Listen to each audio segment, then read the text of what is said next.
Dalam Al-Quran surat 3 ayat 55 di situ dikatakan, "Hai Isa, sesungguhnya aku dalam kurung Allah akan mengangkat kamu kepadaku hingga hari kiamat." Saudara, kalau membaca Al-Quran, saudara akan banyak sekali menemukan dalam kurung. Buka kurung, tutup kurung, itu banyak sekali saudara temukan di dalam Al-Quran. Buka kurung, tutup kurung, itu banyak sekali saudara temukan di dalam Al-Quran.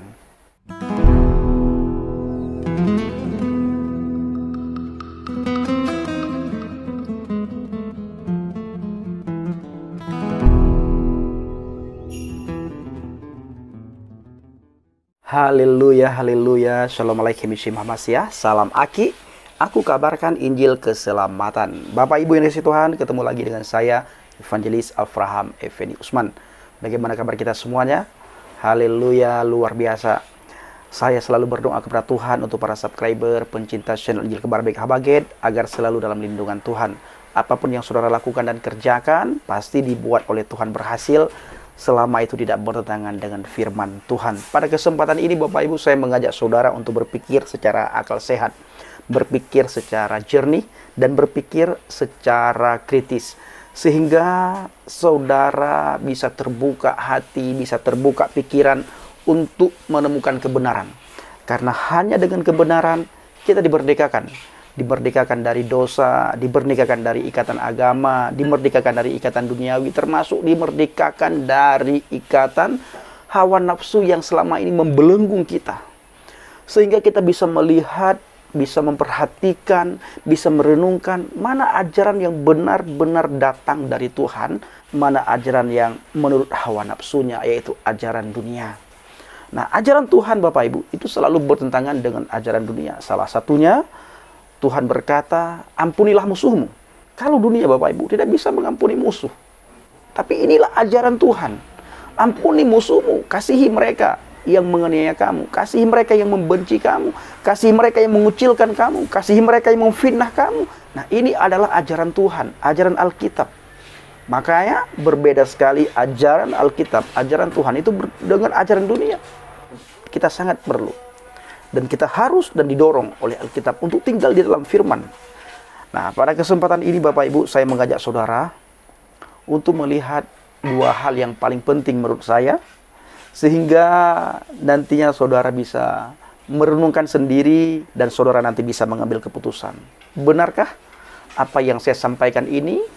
Kalau benar, saudara jangan malu-malu untuk mengambil tindakan supaya saudara terima kebenaran ini. Tetapi bila salah yang saya sampaikan, saudara juga cepat-cepat ambil tindakan. Tinggalkan apa yang saya sampaikan ini. Bahkan bila perlu, tinggalkan channel Injil Kabar Baik Habaget Bapak Ibu, mengenai Isa Al-Masih. Nah, di dalam Al-Quran, tetangga kita Bapak Ibu, saudara kita yang beragama Islam, mereka sering sekali berkata bahwa Yesus Kristus itu tidak mati.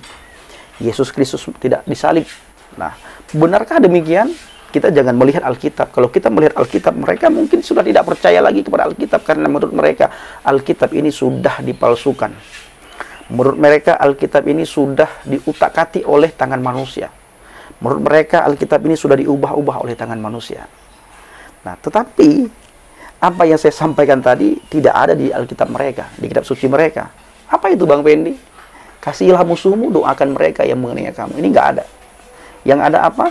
Bencilah, bahkan bunuhlah orang yang keluar dari agama Islam.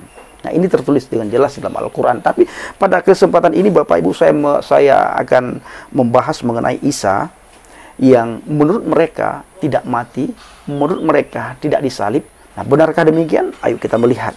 Isa meninggal dan bangkit hidup kembali. Nah loh, Isa meninggal dan bangkit hidup kembali.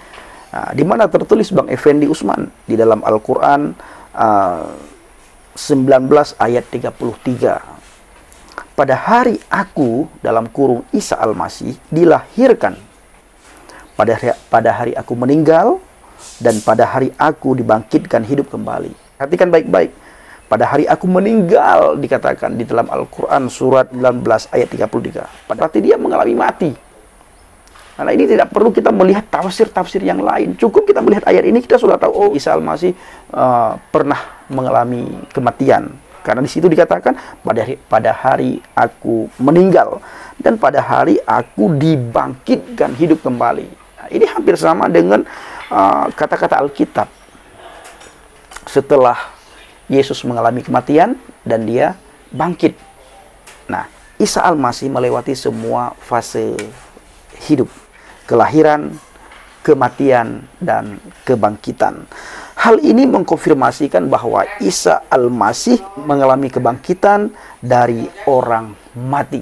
Jadi Isa Al-Masih ini setelah dia lahir dan dia juga mengalami kematian. Kalau kita melihat dalam Al-Quran surat 19 ayat 33. Hal ini mengkonfirmasi Isa mengalami kebangkitan dari orang mati.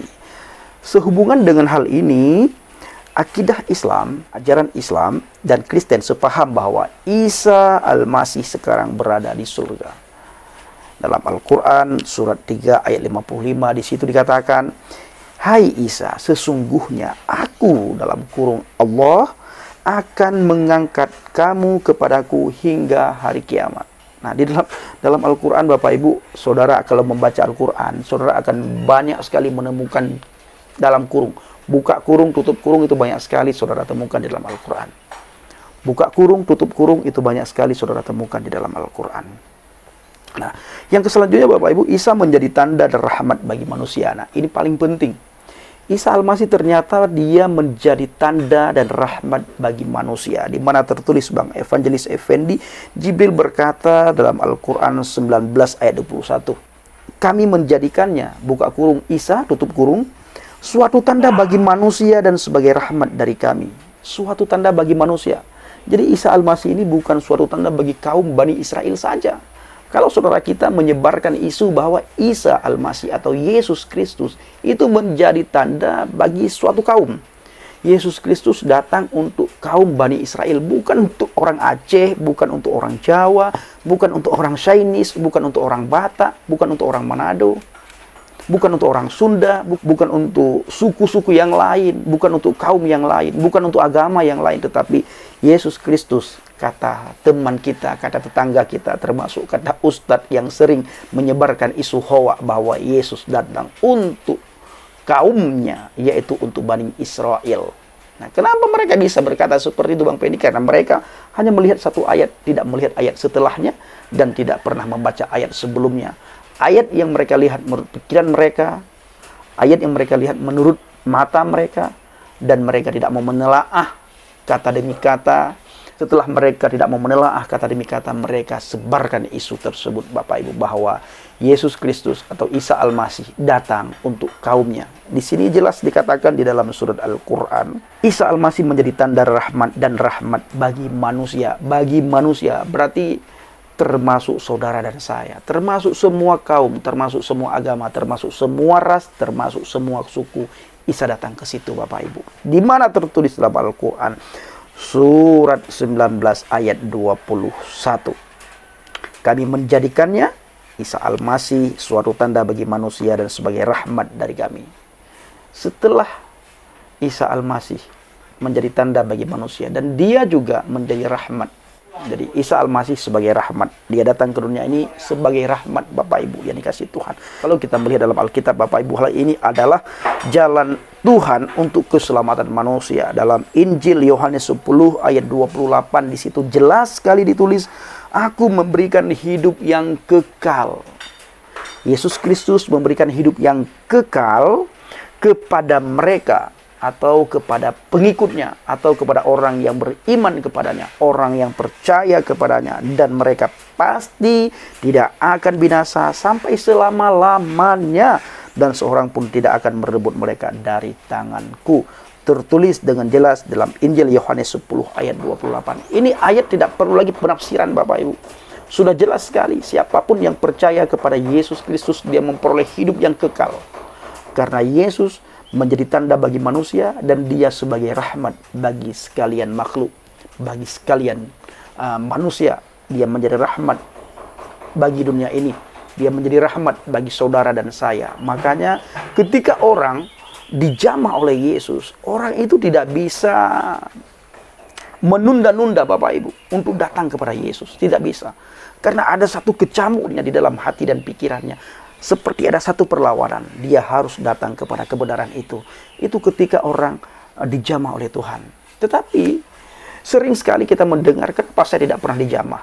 Saya mencaci maki, saya menghina dia. Tapi saya tidak pernah dijamah. Kenapa?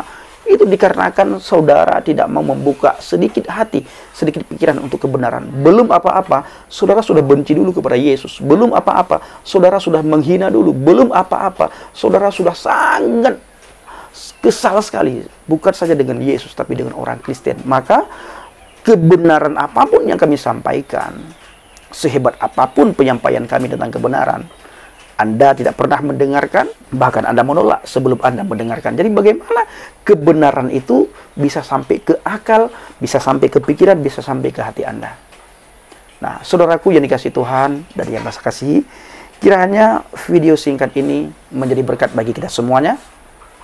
Ayo kita menjadi pelaku firman, memberitakan Injil, bersaksi dimanapun kita berada. Nanti siang Bapak Ibu, saya bertemu dengan beberapa teman dari agama seberang. Mereka ajak sharing saya mengenai siapa itu kalamullah, siapa itu ruhullah, dan siapa itu utusan Allah. Saya butuh doa saudara supaya teman ini dijamah oleh Tuhan. Terima kasih. Shalom alaikum bishim hamasiyah. Salam Aki. Aku kabarkan Injil keselamatan. Bapa Yahweh, bishim Adonai Yesua hamasiyah warwah kudus memberkati kita semua. Haleluya. Amin.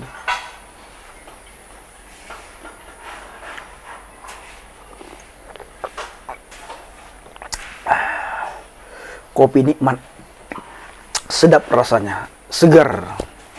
Yes.